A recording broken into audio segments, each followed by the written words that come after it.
ملتا ہے کیا مدینے میں، ایک بار جا کے دیکھ۔ ملتا ہے کیا مدینے میں، ایک بار جا کے دیکھ۔ کرتے ہیں مالا مال وہ، دامن بچھا کے دیکھ۔ کرتے ہیں مالا مال وہ، دامن بچھا کے دیکھ۔ ان کی گلی میں مانگتے پھرتے ہیں تاجدار۔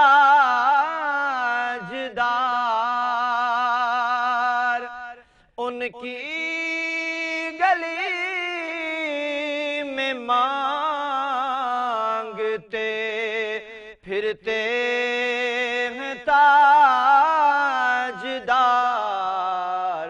تو بھی اسی کریم کے منگتوں میں جا کے دیکھ۔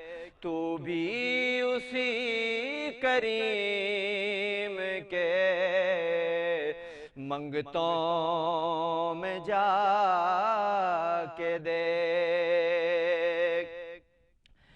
تیرے غریب خانے میں وہ آئیں گے ضرور۔ تیرے غریب خانے میں وہ آئیں گے ضرور۔ تو بھی اسی کے ذکر کی محفل سجا کے دے۔ تو بھی انہی کے ذکر کی محفل سجا کے دے۔ خیرات دے کے کہتے ہیں جا تیری خیر ہو، بن مانگے خیر ملتی ہے، آزما کے دیکھ۔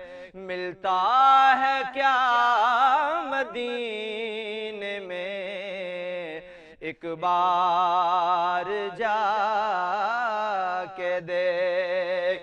کرتے ہیں مالا مال وہ، دامن بچھا کے دیکھ۔ کرتے ہیں مالا مال وہ، دامن بچھا کے دیکھ۔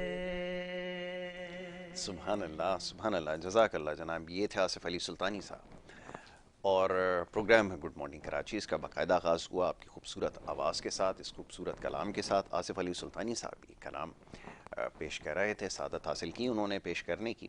آصف علی سلطانی کا میں بڑا شکر گزار ہوں، پروگرام گڈ مارننگ کراچی کے ٹیم کا حصہ بھی ہیں، اور ایک خوبصورت نعت خواں بھی اللہ تعالیٰ نے خوبصورت آواز آپ کو عطا کی ہے۔ اور آج ہماری جو وہ دعوت پر یہاں پر ہمارے ساتھ موجود ہیں، میں بڑا شکر گزار ہوں آصف علی سلطانی کا۔ بہت شکریہ آصف بھائی پروگرام میں وقت دینے کے لیے، آپ کے اپنے پروگرام میں آپ کو آج خوش آمدید جناب۔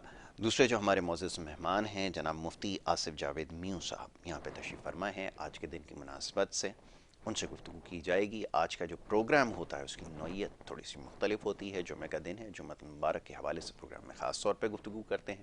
مذہبی نوعیت کے جو معاملات ہیں زیر بحث آتے ہیں۔ اسی مناسبت سے آج ہم نے انہیں مدعو کیا ہے، ان کو میں خوش آمدید کہوں گا۔ بہت شکریہ مفتی صاحب، بڑی نوازش آپ کی کہ آپ نے ہمیں یہاں پر پروگرام میں وقت دیا۔ مفتی صاحب، بہت سارے معاملات ہیں زیر گردش جس کے اوپر ہم فرداً پروگرام میں گفتگو کرتے ہیں، لیکن ایک بڑی اہم چیز جس کو سمجھنے کی ضرورت ہے، نبی کریم صلی اللہ علیہ وسلم کی حیات مبارکہ کے حوالے سے جتنے بھی پہلو ہیں اس کو ڈسکس کیا جائے تو بہت سارے جو ہمارے معاملات جن میں بگاڑ پیدا ہو چکا ہے ان کو صحیح کرنے میں یا ان کو سمجھنے میں ہمیں مدد ملتی ہے۔ اسی طرح صحابہ کرام رضوان اللہ اجمعین کے حوالے سے اگر بات کی جائے تو آپ بالکل اس کی ریفلیکشن تھے جو تعلیمات نبی کریم صلی اللہ علیہ وسلم نے دی، ہمیں ان کو بھی سمجھنے کی ضرورت ہے۔ میں چاہوں گا اس مناسبت سے اور اس موقع سے فائدہ اٹھاتے ہوئے آج ذرا اس موضوع کے اوپر گفتگو کی جائے کہ جو صحابہ کرام ہیں، جیسے بھی کچھ دن پہلے ایک سیاسی معاملے کے اوپر گفتگو ہو رہی تھی، تو سب سے زیادہ ضروری یہ ہوتا ہے کسی بھی لیڈر کے لیے، کسی رہنما کے لیے اپنے ارد گرد جو موجود لوگ ہیں ان کی ٹریننگ کی جائے۔ نبی کریم صلی اللہ علیہ وسلم نے کس طرح ٹریننگ کی اور پھر جو اس کے ریزلٹس نکلے وہ دنیا کے سامنے تھے۔ میں چاہوں گا اس کو تھوڑا سا کوریلیٹ کیا جائے اور آج اس کے اوپر ذرا گفتگو کی جائے۔ بہت شکریہ۔ بسم اللہ الرحمن الرحیم، نحمده ونصلی علی رسولہ الکریم، اما بعد فاعوذ باللہ من الشیطان الرجیم، بسم اللہ الرحمن الرحیم۔ قال اللہ تبارک وتعالی فی القرآن المجید والفرقان الحمید، یا ایتها النفس المطمئنہ ارجعی الی ربک راضیة مرضیہ فادخلی فی عبادی وادخلی جنتی۔ وقال علیہ الصلاة والسلام اصحابی کالنجوم بأیہم اقتدیتم اہتدیتم۔ صدق اللہ العظیم وصدق رسولہ النبی الکریم وعلی آلہ وصحبہ اجمعین۔ یاسر بھائی، اللہ رب العزت نے اس روئے زمین پر جتنی بھی مخلوقات کو پیدا کیا اس کے اندر سب سے اشرف مخلوق جو بتلایا وہ انسان کو بتلایا۔ بے شک۔ پھر انسان کے اندر بھی سب سے افضل ترین جماعت جو ہے وہ انبیاء کرام کی ہے۔ بے شک۔ انبیاء کرام کے بعد سب سے افضل ترین مقام جو اللہ رب العزت نے اس روئے زمین پہ دیا وہ ان کے حواری اور ان کے ساتھیوں کو دیا، اور خاص طور پہ آپ صلی اللہ علیہ وسلم کے صحابہ کرام کو ایک مقام حاصل ہے۔ پھر صحابہ کرام کے اندر بھی جو اول درجے کی پوزیشن حاصل کرنے والے صحابی ہیں وہ حضرت ابو بکر صدیق رضی اللہ تعالی عنہ ہیں، جن کے اوپر آپ صلی اللہ علیہ وسلم نے ہر میدان پر مکمل طور پر بھروسہ کیا اور وہ ان کے بھروسے پہ پورا بھی اترے۔ جب بھی آپ صلی اللہ علیہ وسلم نے حضرت ابو بکر صدیق رضی اللہ تعالی عنہ سے دین کے لیے ہیلپ مانگی تو انہوں نے اپنے آپ کو پیش کیا۔ جب بھی حضرت آپ صلی اللہ علیہ وسلم نے حضرت ابو بکر صدیق رضی اللہ تعالی عنہ کو امتحان میں ڈالا تو وہ اس امتحان میں سرخرو ہوئے، اور یہی وجہ ہے کہ جب آپ صلی اللہ علیہ وسلم نے اپنی پوری حیات مبارک کا سب سے اہم پارٹ جو تھا، جو اہم حصہ تھا جس کے اندر آپ صلی اللہ علیہ وسلم نے منتخب کرنا تھا جن کو، وہ حضرت ابو بکر صدیق رضی اللہ تعالی عنہ تھے۔ اس کے اوپر میں آپ کو چھوٹا سا ایک واقعہ سناتا ہوں کہ جب آپ صلی اللہ علیہ وسلم سے مشرکین مکہ بالکل بدظن ہو گئے اور ارادہ کر چکے کہ اب بس ہمیں محمد کو معاذ اللہ قتل کرنا اور ختم کرنا ہے، اس قصے کو تمام کرنا ہے، تو آپ صلی اللہ علیہ وسلم کے گھر پہ گرد پہ انہوں نے چکر لگا لیا اور وہاں پہ کھڑے ہو گئے، پیرا دینے لگ گئے کہ جیسے یہ باہر نکلیں گے تو ہم ان کو قتل کر دیں گے معاذ اللہ۔ ایمان سے خالی تھے لیکن اپنی سوسائٹی کے اندر جو آداب تھے، جو ان کی اپنا کلچر تھا اس کو فالو کرتے تھے۔ اس زمانے میں ایسا تھا کہ گھر میں انٹر ہو کر کسی پہ اٹیک نہیں کیا جاتا تھا، وار نہیں کیا جاتا تھا، بہن بیٹی خوف زدہ نہ ہو جائیں، تو باہر آپ بلا کر پھر ان پر حملہ کیا جاتا تھا۔ بہرحال آپ صلی اللہ علیہ وسلم نے حضرت ابو بکر صدیق رضی اللہ تعالیٰ عنہ کو پیغام دے دیا تھا پہلے سے کہ ابو بکر تیار رہنا، کبھی بھی ہم ہجرت کر سکتے ہیں، اللہ کا حکم آ سکتا ہے، پیغام آ سکتا ہے۔ بہرحال جب رات کے وقت ان مشرکین مکہ نے آپ صلی اللہ علیہ وسلم کے گھر کے پہرا دیا اور کہا کہ باہر نکلے تو ہم انہیں معاذ اللہ نقصان پہنچائیں، تو آپ صلی اللہ علیہ وسلم نے اپنی چارپائی پر، اپنے پلنگ پر حضرت علی رضی اللہ تعالی عنہ کو لٹایا اور چادر اڑا دی اور ان سے کہا کہ آپ یہاں لیٹے رہنا، اور آپ صلی اللہ علیہ وسلم اپنے گھر سے نکلتے ہیں اور حضرت ابو بکر کے گھر کے تشریف لے کر جاتے ہیں، اور آپ صلی اللہ علیہ وسلم نے وہاں ایک عمل کیا، ایک چھوٹی سی رمل مٹی لی اور ریت لے کے قرآن کی آیت پڑھتے ہوئے ان کی منہ کی طرف پھینکی اور فرمایا وَجَعَلْنَا بَيْنَ أَيْدِيهِمْ سَدًّا، کہ اللہ رب العزت ان کی آنکھوں پر پردہ ڈال دیں، اور ایسا ہی ہوا جب ان کی آنکھوں پر پردہ لگ گیا اور آپ صلی اللہ علیہ وسلم سامنے سے گزرتے ہیں، ان کو پتہ نہیں چلتا، ان کے علم میں بھی نہیں۔ اور حضرت ابو بکر صدیق رضی اللہ تعالی عنہ کا آپ مقام دیکھیں، آپ صلی اللہ علیہ وسلم گیٹ پر پہنچے ہیں اور ابو بکر آواز دی ہے یا ابا بکر، تو اندر سے انتظار نہیں ہوا، کچھ نہیں ہوا، آپ صلی اللہ علیہ وسلم سے فرمایا لبیک یا رسول اللہ، آپ صلی اللہ علیہ وسلم سے فرمایا کہ یا رسول اللہ میں تو تیار کھڑا ہوں، جب سے آپ نے کہا میں تو رات کو سوتا نہیں ہوں کہ کبھی بھی پیغام آ سکتا ہے۔ بہرحال آپ صلی اللہ علیہ وسلم ان کو لے کر سفر پر نکلے اور ہجرت کا ارادہ کیا، اور آپ صلی اللہ علیہ وسلم غار سور کی طرف ان کے ساتھ سفر شروع کرتے ہیں، اور اپنے قدم کے جو پنجے ہیں ان کے اوپر چلتے ہیں، تاکہ وہ اس زمانے کے اندر ایسا ہوتا تھا کہ کھوج لگائی جاتی تھی، رستوں کا پتہ چل جاتا تھا نقوش سے۔ تو آپ صلی اللہ علیہ وسلم پنجوں سے چل رہے ہیں، اور حضرت ابو بکر صدیق رضی اللہ تعالیٰ عنہ کبھی آپ کے آگے آتے ہیں، کبھی پیچھے آتے ہیں، پھر آگے آتے ہیں، پھر پیچھے آتے ہیں۔ آپ صلی اللہ علیہ وسلم نے فرمایا کہ ابو بکر یہ تم کیا کر رہے ہو، کبھی تم آگے آتے ہو کبھی پیچھے۔ تو ابو بکر صدیق رضی اللہ تعالیٰ نے فرمایا اخاف الرصد، یا رسول اللہ کبھی مجھے ایسا خوف لاحق ہو رہا ہے کہ کوئی آپ پر آگے سے حملہ کرے گا تو میں آگے آ جا رہا ہوں، وہ اخاف الطالب، اور کبھی مجھے ایسا ڈر ہے کہ کوئی پیچھے سے آپ پر وار نہ کر دے تو میں آپ کے پیچھے آ کے کھڑا ہو جا رہا ہوں، اور آپ اس طرح چلتے رہیں۔ محبت کا عالم دیکھے، قربانی کا عالم، یعنی کہ اگر اپنے آپ کو پیش کیا تو کلی طور پہ پیش کیا، قربانی دی تو مکمل طور پر قربانی دی۔ اور جب آپ صلی اللہ علیہ وسلم کے پیر مبارک زخمی ہوئے اور غار کی طرف جانے کی ہمت ٹوٹنے لگی، تو حضرت ابو بکر صدیق رضی اللہ تعالیٰ نے اپنے کندھے مبارک پر آپ صلی اللہ علیہ وسلم کو لیا اور اوپر بلندی کی طرف چلے۔ میرے الحمدللہ کافی سفر ہوئے یاسر بھائی سعودیہ کے لیے عمرے کی غرض سے الحمدللہ، تو میں نے اس غار کو دیکھا، اس پہاڑ کو دیکھا ہے، وہ یوں ہے بالکل اسٹریٹ، مطلب ممکن ہی نہیں ہے، آج تک میں نے بھی چڑھنے کی وہاں جسارت نہیں کی، لیکن حضرت ابو بکر صدیق رضی اللہ تعالیٰ عنہ کا مقام دیکھیں کہ آپ صلی اللہ علیہ وسلم کو اپنے کندھوں پر اٹھا کر غار کی طرف لے کر گئے، اور جب غار پر پہنچتے ہیں تو آپ صلی اللہ علیہ وسلم سے فرماتے ہیں کہ آپ یا رسول اللہ آپ یہاں ٹھہریے، خود اندر جاتے ہیں، اس کی صفائی کرتے ہیں، اور وہاں جتنے بھی ہول سوراخ ہیں ان کو بند کرتے ہیں، حتیٰ کہ اپنا عمامہ اتارا اور اس کے پیسز کر کے اس سے جگہوں کو فل کیا اور بھر دیا۔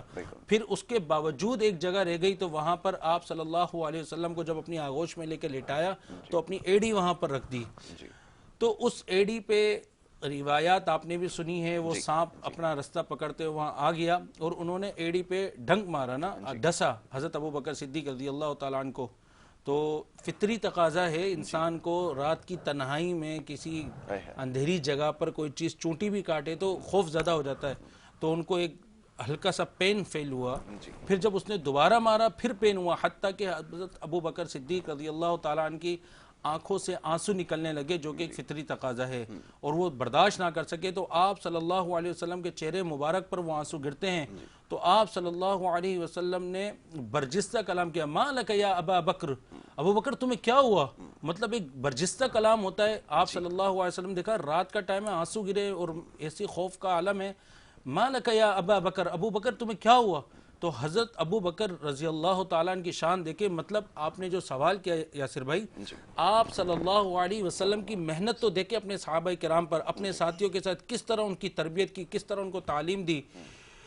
حضرت ابو بکر صدیق رضی اللہ تعالیٰ نے ڈائریکٹ نہیں بولا لدغت یا رسول اللہ مجھے سانپ نے ڈھس لیا، نہ، بلکہ فرمایا فدا کا ابی و امی یا رسول اللہ، یا رسول اللہ میرے ماں باپ آپ پر قربان ہو، لدغت مجھے سانپ نے ڈھس لیا ہے۔ یہ دیکھیں کتنا بڑا مقام ہے۔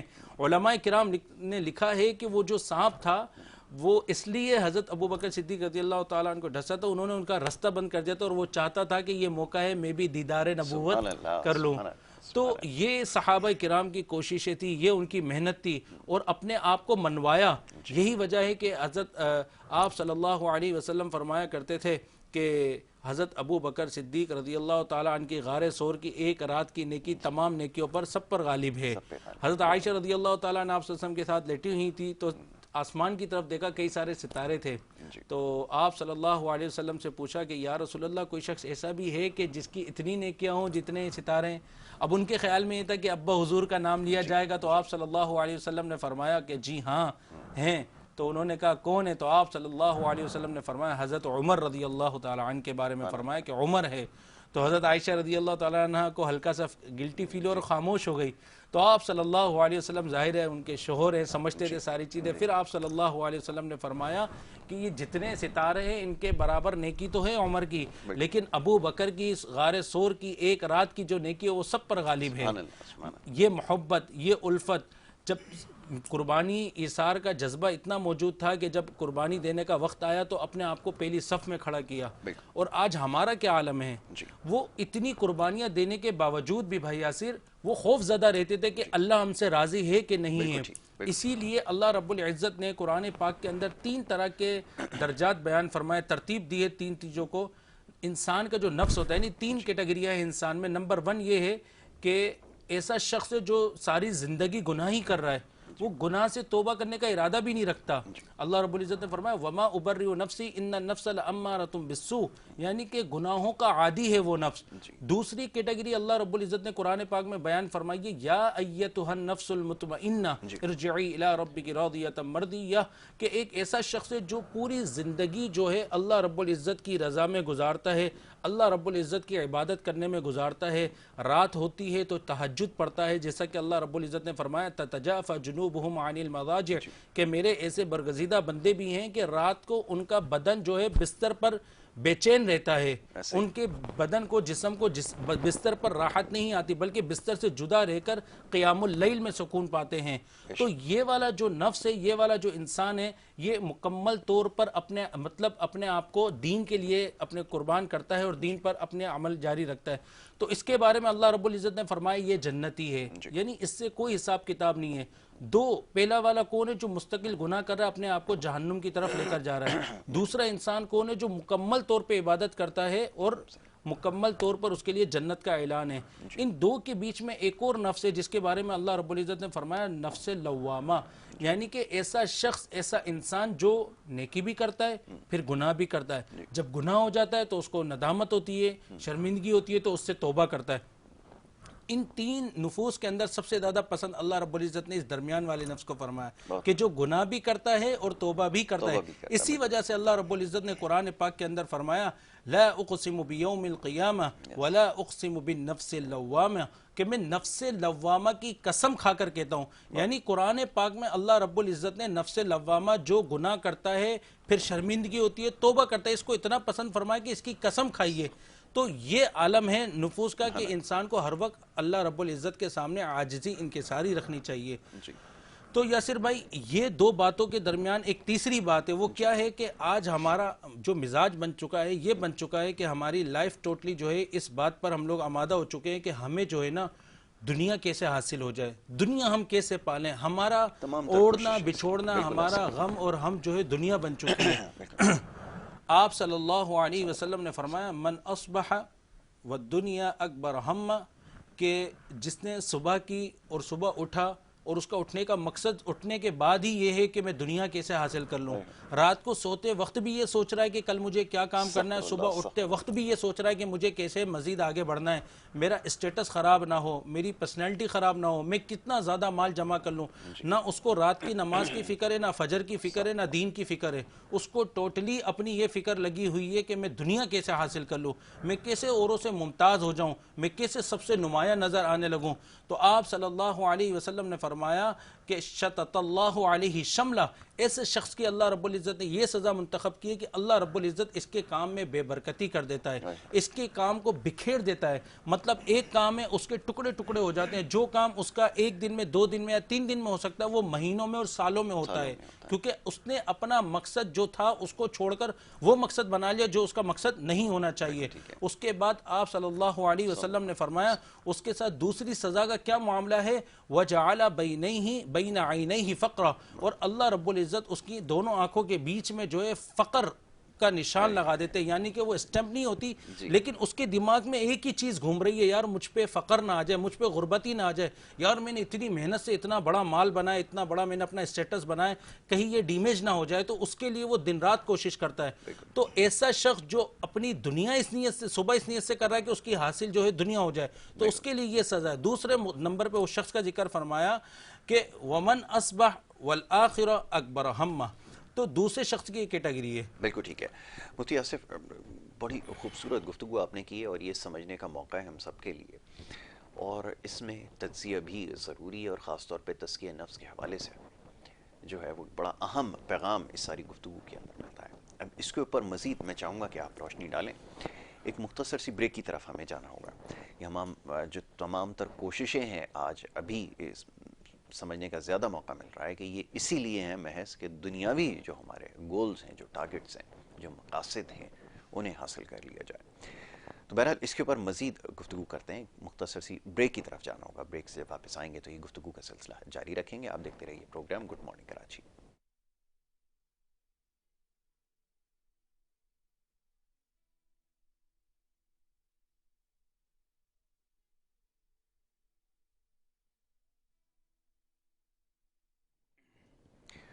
پروگرام میں آپ کو ایک دفعہ پھر خوش آمدید کہیں گے۔ بریک پہ جانے سے پہلے گفتگو کا سلسلہ جاری تھا اور بہت سارے معاملات پر اب تک گفتگو ہو چکی ہے، سمجھنے کی ضرورت ہے۔ یہاں پر ہمارے معزز مہمان تشریف فرما ہے مفتی آصف جاوید میوں صاحب۔ بریک پہ جانے سے پہلے انہوں نے ایک بڑی اہم چیز کا تذکرہ کیا، میں چاہوں گا اس کے اوپر مزید گفتگو کی جائے کہ جو ہمارے معاملات خراب ہیں، جس حوالے سے بھی کچھ دیر پہلے بات ہو رہی تھی، اس کی بنیادی وجہ کیا ہے اور ہم کیوں ان تمام معاملات میں الجھ کے رہ گئے ہیں۔ جس طرف بھی نظر دوڑاتے ہیں ہمیں بگاڑ ہی نظر آتا ہے۔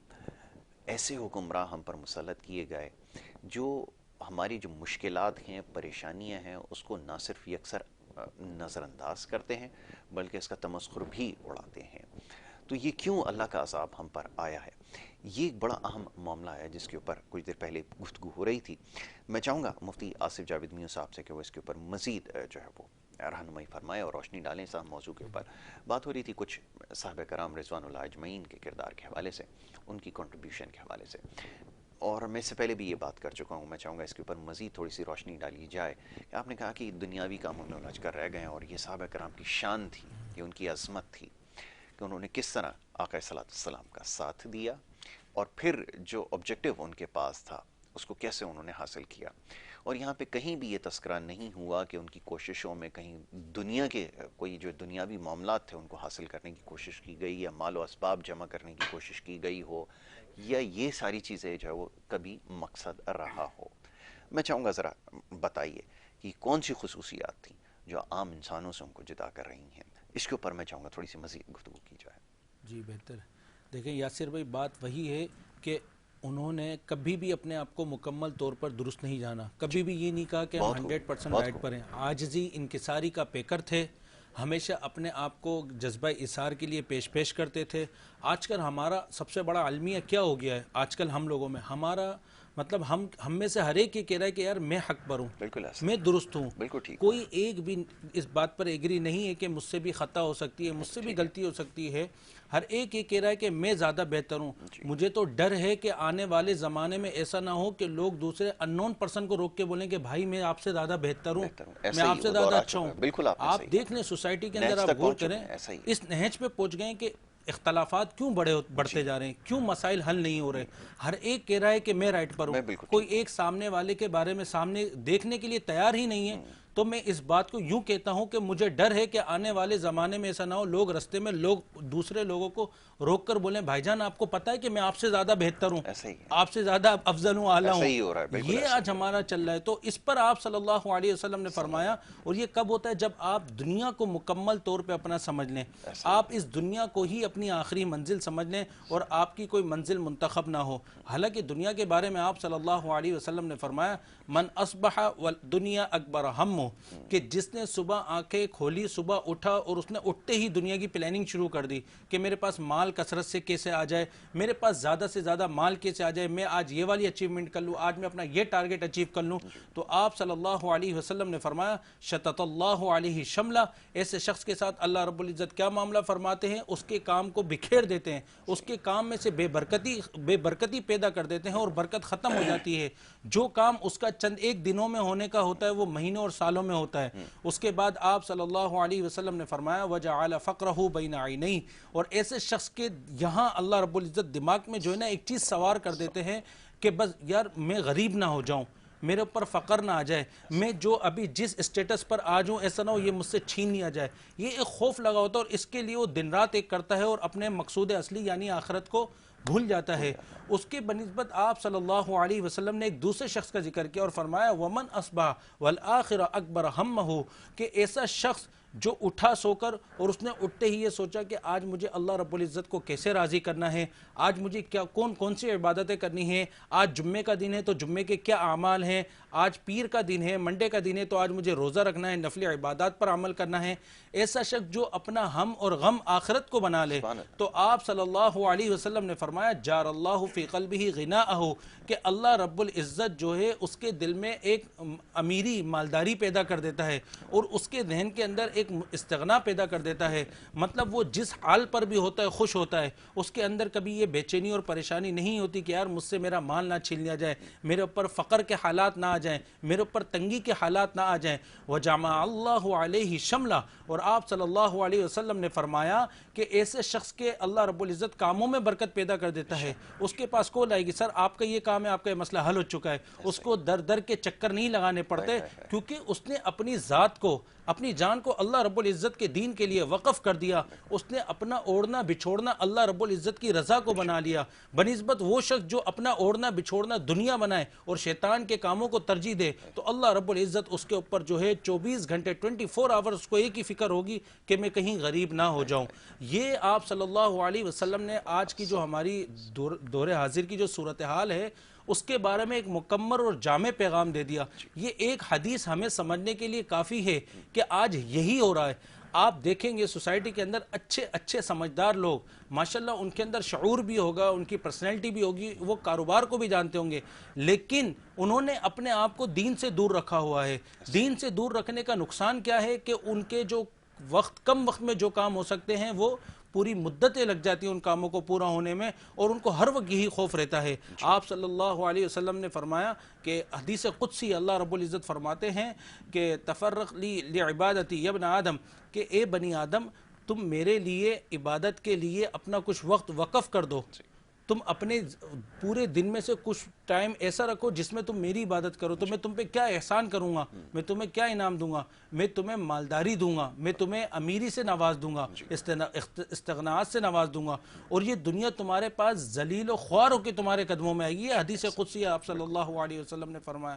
تو بس اب ہمیں یہ چاہیے کہ ہمیں دنیا بھی دیکھنی ہے، آخرت بھی دیکھنی ہے. ایسا نہیں ہے کہ صرف ٹوٹلی دنیا کو فوکس کرنا اور آخرت کو چھوڑ دینا ہے، اور نہ ہی بالکل ایسا ہے کہ آپ دنیا کے آخرت کے فکر میں دنیا کو بالکل بھول جائیں. آپ کو بیوی بچوں کی فکر نہ ہو، اچھی بات ہے، ہر انسان کو کرنا چاہیے، لیکن اللہ رب العزت کی رضا کو بھی ملحوظ رکھنا چاہیے. بہت خوب.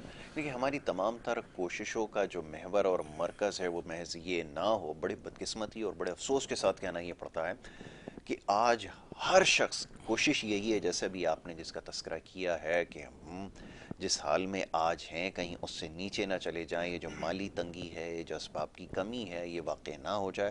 تو یہ جتنی بھی صبح سے لے کر شام تک کوششیں ہو رہی ہیں یہ محض مال جمع کرنے کے لیے ہو رہی ہیں، اور یہی وجہ ہے کہ مختلف قسم کے ہمیں جو وبائی امراض ہیں یا دیگر مسائل ہیں انہوں نے آ لیا ہے.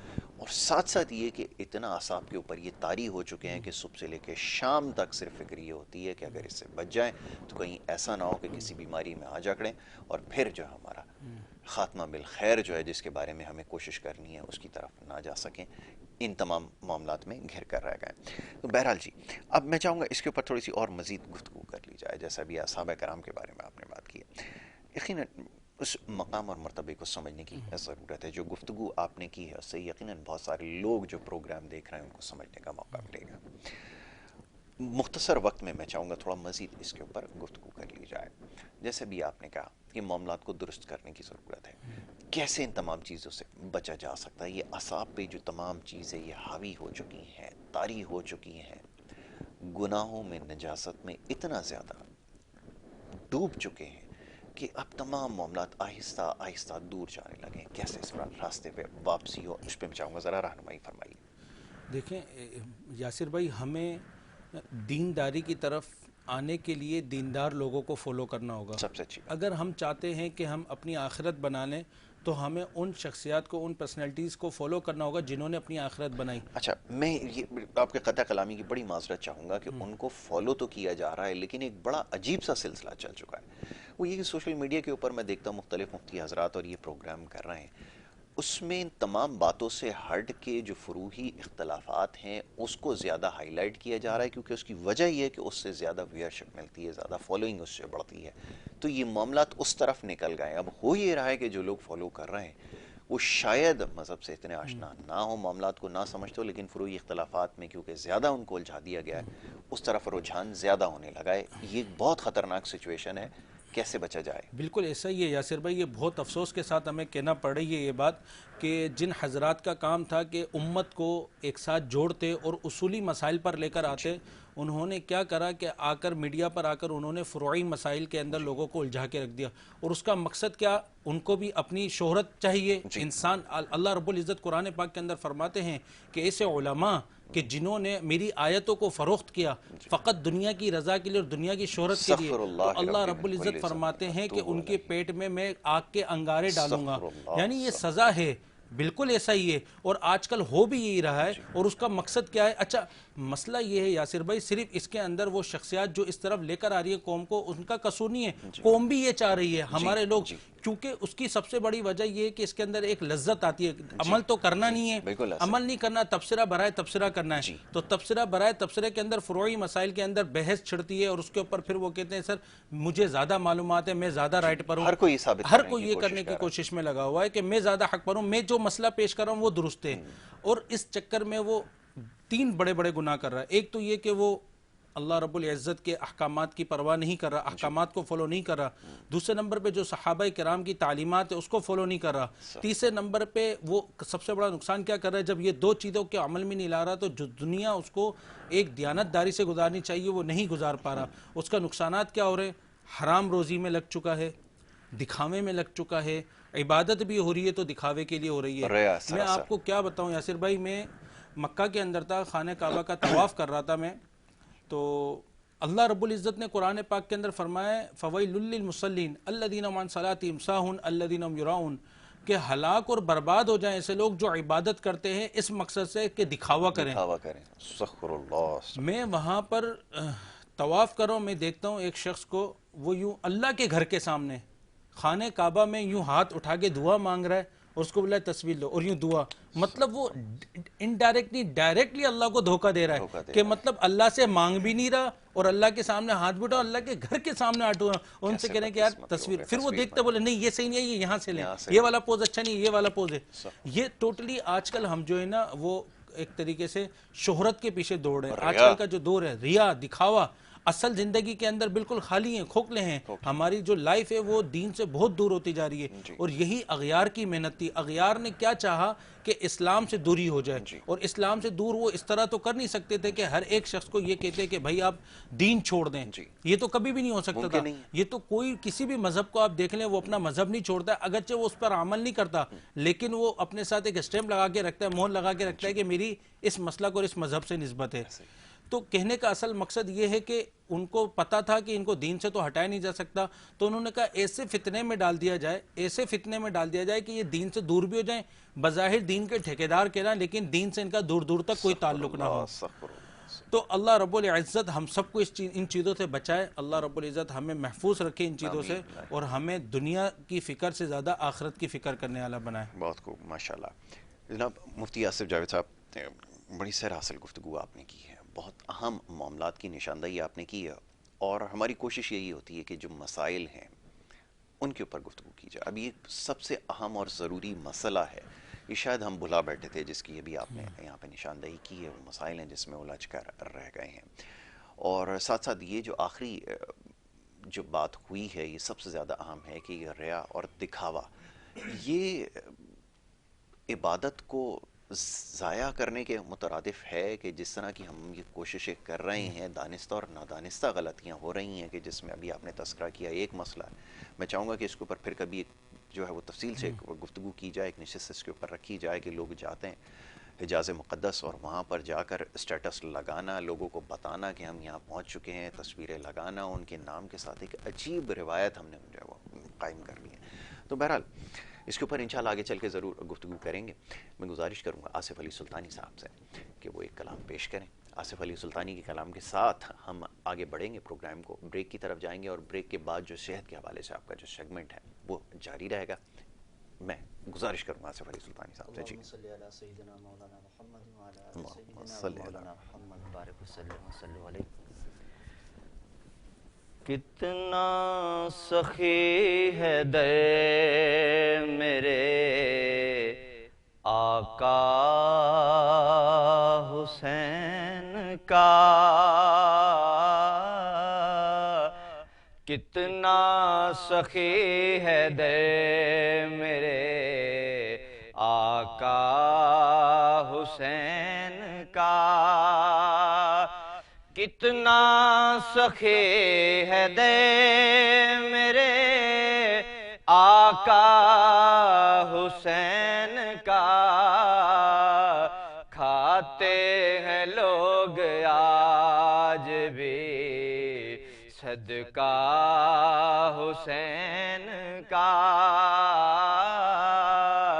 کھاتے ہیں لوگ آج بھی صدقہ حسین کا،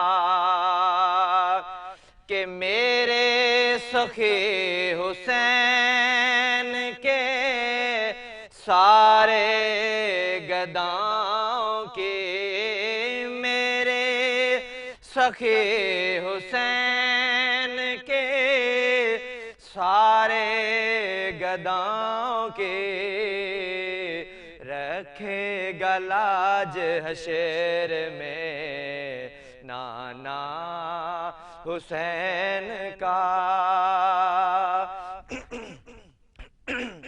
کہ دیکھے گا کس طرح کوئی میلی نگاہ سے، دیکھے گا کس طرح کوئی میلی نگاہ سے، دین محمدی پہ ہے پہرا حسین کا،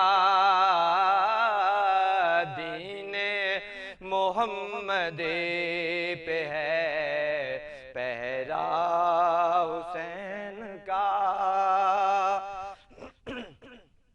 کہ دنیا میں اس لیے ابھی قائم نماز ہے، دنیا میں اس لیے ابھی قائم نماز ہے، کہ بھولا نہیں جہان کو سجدہ حسین کا، بھولا نہیں جہان کو سجدہ حسین کا، کہ مجھ کو غم حسین کی دولت نصیب ہے، مجھ کو غم حسین کی دولت نصیب ہے، دیکھو کرم یہ مجھے پہ کتنا حسین کا،